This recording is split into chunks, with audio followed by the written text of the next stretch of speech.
عملنا زلابية محشية بالجبنة، حاجة كده تحفة. هتعجبكم قوي قوي، دايبة كده من جوه ومقرمشة من بره، جميلة جدا. طعم الجبنة فيها رائع. يلا بينا نشوف الوصفة. ورحمة الله وبركاته. ازيكم عاملين ايه؟ يا رب تكونوا بألف خير. صلوا على النبي عليه الصلاة والسلام. النهاردة هنعمل مع بعض الزلابية محشية بالجبنة. طبعا رمضان قرب، كل سنة وانتم طيبين.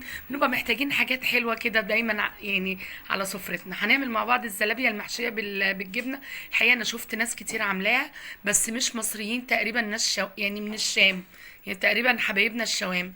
فانا هجربها النهارده، هقول رايي فيها بمنتهى الامانه. يا رب تعجبكم، بس ان عجبتكم ما تنسوش اللايك والشير والاشتراك في القناه. يوميات اميره صبري. اول حاجه معايا كوبايتين من الدقيق، دقيق جميع الاستخدامات. اول حاجه طبعا الدقيق، حتى لو متاكده انه يعني مش بننخله عشان احنا شاكين ان يكون في حاجه لا قدر الله، بس لازم ننخل اي دقيق قبل اي حاجه ما نعملها عشان ندخله هوا. خلاص كده حطيت كوبايتين من الدقيق جميع الاغراض، واحط عليهم معلقتين كبار من الحليب البودر، ويكون نوع حليب بودر يكون نوع كويس، ده حليب نيوزيلندي. وهنزل عليهم بمعلقه كبيره من الخميره الفوريه. بسم الله الرحمن الرحيم. معلقه من اللي هي معلقه الطعام مليانه خميره فوريه، دي ما كانتش مليانه قوي فهحط شويه كمان. وهحط كمان عليهم نص معلقه من البيكنج باودر، نص معلقه من معلقه الشاي، نص معلقه من البيكنج باودر، وحبه ملح. يعني مش هيجوا حتى، بصوا يعني ما يجوش حتى ربع معلقه، حاجه بسيطه قوي كده. بصوا كده. خلاص كده.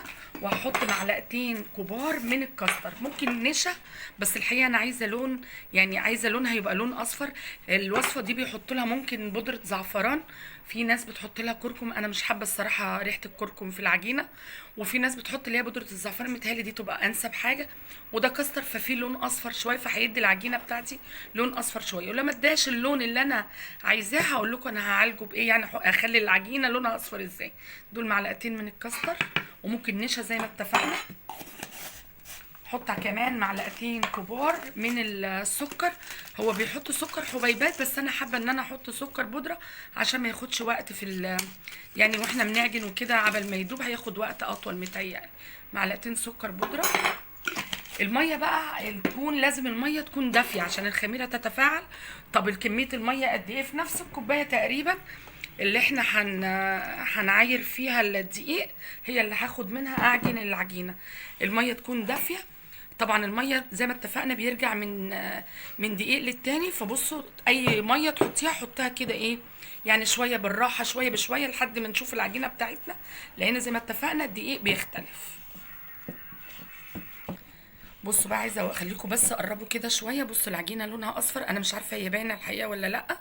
طبعا لو ما اصفرتش، يعني ما كانتش اصفرت، كنت ممكن احط لون طعام، احط زي ما قلت لكم بودره الزعفران. خلاص كده دي كوبايه واحده، بنزل بحبه حبه كده.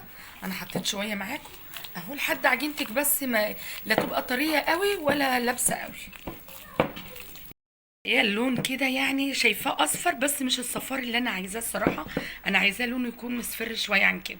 هنزل بنقطه واحده، من يعني نقطه او نقطتين بس كده من لون الطعام الصحي اهو، نقطتين. ولو شوف كده، لو اللون ما عملش لون زي ما انا عايزه، ممكن ازود نقطه تانية، بس خدوا بالكم اللون ده يعني بيخم قوي الصراحه.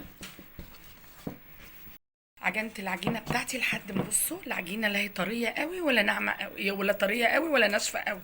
بصوا بالطريقه دي يعني بتلزق بسيط قوي كده في الايد. خلاص هسيبها طبعا ترتاح شويه، يعني 10 دقايق، مش لازم تخمر، ترتاح 10 دقايق. خدت ميه قد ايه الكميه بتاعتي؟ خدت بصوا الكوبايه الا، يعني كوبايه الا ربع تقريبا، كوبايه الا ربع ميه. هغطيها بقى واسيبها ترتاح. بعد ما سيبنا بقى العجينه ارتاحت 10 دقايق، طبعا هي شكلها ما اتغيرش اصلا لان احنا ما سيبناهاش لما تخمر. عندنا جبنه بقى، نوع جبنه، الجبنه اللي تحبيها بس ما يكونش فيها ملح. دي جبنه كيري الحقيقه كده ايه، قلت دي انسب حاجه هتبقى طعمها حلو. يعني انتوا ممكن تحطوا الجبنه اللي انتوا بتحبوها. هاخد قطعه صغيره على قد الكوره اللي انا عايزاها، على حسب الكوره اللي انت عايزاها قد ايه يعني. انا بصراحه بحبها صغننه كده اهو. هنفتحها كده بالشكل ده. هاخد قطعة صغيرة من الجبنة، طبعا هي عشان صغيرة قوي هنحطها في النص اهو، وهنقفل عليها بالشكل ده كده. العجينة طبعا ايه، يعني بتلزق شوية، حاجة بسيطة قوي اهو. بس مجرد ما تلفيها بايدك كده خلاص.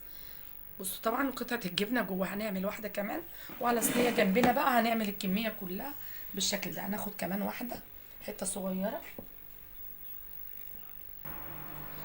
قطعه تانية صغيره طبعا زي ما اتفقنا الحجم اللي يعجبكم، على ايدي بالشكل ده. وهنقطع حته من الجبنه، ممكن تقطعوا الجبنه قبلها عشان يعني ما تقولوش، بس انا بصراحه ما بيبقاش ورايا حاجه وانا بصور الفيديو، فبصور بمزاج يعني براحتي. فانتوا لما تيجوا تعملوا حاجه اعملوها كده وانتوا فاضيين، تطلع معاكم ان شاء الله زي الفل. اهو بالشكل ده كده اهي، ملهاش اي حته اصلا. لو في حاجه زي كده يعني حاولوا على قد ما تقدروا ما تخلوش فيها ايه حتت يعني شكلها مش ظريف كده اهي. بصوا بالشكل ده كده، احطهم بقى كلهم جنب بعض واعمل الكميه كلها ونرجع مع بعض نقليها. كده جهزنا كل الكميه وهنروح على حله مولعين بقى عليها على نار هاديه، حاطين فيها الزيت ويلا بينا نقلي. ولعها بقى على الزيت، عايزين نشوف الحراره بتاعته. بسم الله الرحمن الرحيم. هنزل بالكميه كلها كده مره واحده. حطيت بقى الكميه اللي هي ايه يعني اللي على قد الحله، مش الكميه كلها يعني، اللي هي على قد الحله ما تاخد بالشكل ده كده. يستحسن عشان ناخدها زلابيه مقرمشه، حتى في الزلابيه العاديه اللي احنا بنعملها مش اللي محشيه جبنه دي برضو بتتقلي على مرتين.